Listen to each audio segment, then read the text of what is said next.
Josh Green here for SecondsOut. Delighted to be joined by Scotland's Reese Lynch here at the Institute of Sport in Sheffield. Big day for yourself and a few of the other guys here in Sheffield. With the European Games coming up, the Olympics coming up, it's a big few months ahead. Yeah, definitely.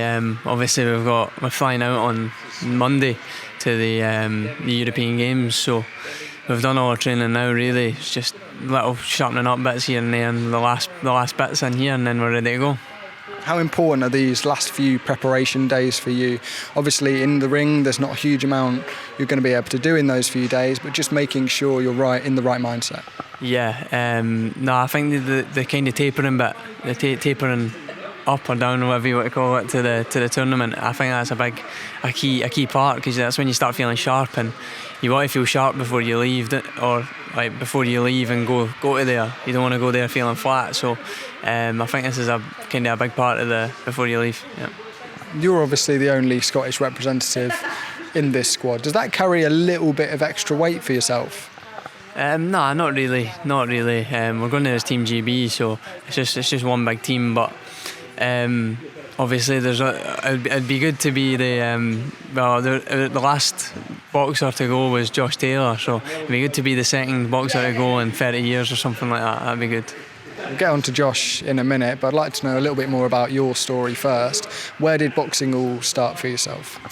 So I started when I was young, very young. I used to do pads and stuff with my brother, like just for fun really, in the room and that. And then he took me up to a boxing club, and then I didn't go for a bit, and then he took me to Spring Hill Boxing Club. So I started there. I had my first fight when I was 11. Obviously in the gym with like Ian Smith and Wally Hutchison, and it was a good gym round then. So yeah, that's where the boxing started. And then a couple of years ago, 2020, I moved to Rob Roy in Glasgow, just kind of for a change up a bit, because the Spring Hill Club had changed a bit, people had moved on to pro and stuff like that. So yeah, that's how my boxing went. What was it like having those names around you from such a young age? Because it can be a daunting place at such 11 years old, but it seems like you fit right into it and you're now where you are now. Yeah, no, it's good. It's a good help. It obviously just helps you kind of move on and come on. Having people like that to look up to and kind of watch and learn off of when you're younger, it only helps you, doesn't it? So yeah, being in that gym and being around the people that have been there and done that, and then especially being there like when Wally won the Worlds and won a Europeans as well. So you had him by yourself to look up to, never mind the rest of the top talents there. So yeah, it helps a lot. What's the saying? Is it iron sharpens iron or something like that? So yeah. Got to talk about yourself and Josh Taylor. Naturally, because of the weight and you both being Scottish, there is comparisons drawn. How do you find that? Is that extra pressure? Is there weight on your shoulders because of that? Nah, it's a good comparison to have. I mean, he's done amazing. Obviously, first British boxer to get undisputed in the 4-belt era as well. So it's good to be compared to someone like that, and obviously it's both southpaws as well. So we've got quite a lot of similarities. Yeah. So I don't mind being compared to him, to be honest. I wouldn't mind being in his, being able to succeed and do what he done. Talking of Josh Taylor, I'd like to reflect a little bit on his performance from Saturday night against Teofimo Lopez. Put up a really good fight in there, but ultimately came out on the other side of a masterful performance, really, from Lopez.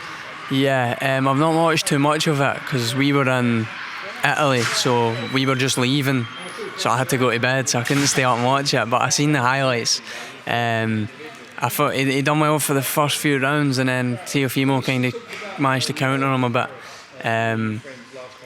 Yeah, his performance was not bad, to be honest. It was all right, but I've seen him a lot better, I think.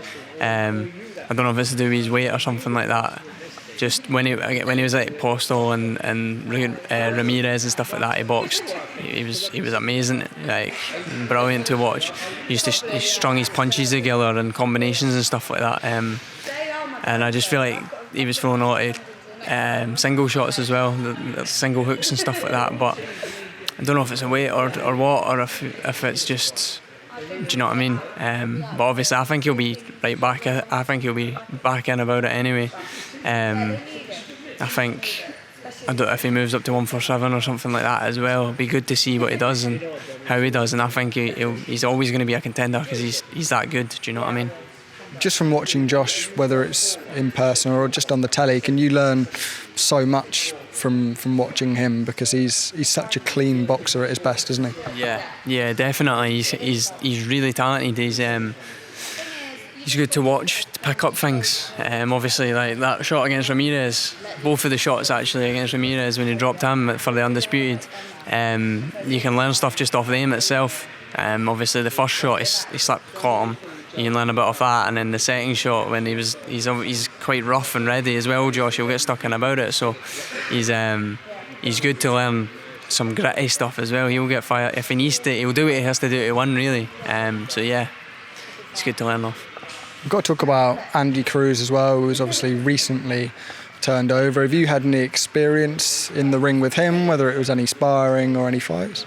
Nah, I've not had any experience with him.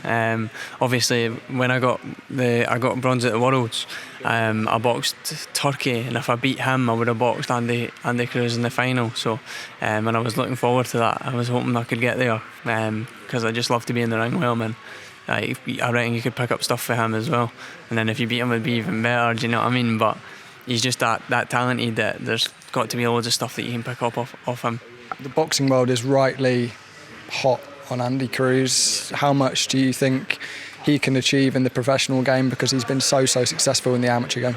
Yeah, it's an interesting one. Definitely, I'm looking forward to seeing him perform as a pro. I want to see what he changes, and because obviously it's a bit different from the amateurs as well. He won't be able to move well. He shouldn't be able to move about as much as he can, but he might. So no, I'm really interested to see. I reckon he can be a world champion as well, if not undisputed, just because he is that skillful. Well, cheers for your time, Reese. Really appreciate it, and best of luck for everything you've got coming up. Thank you, I appreciate it.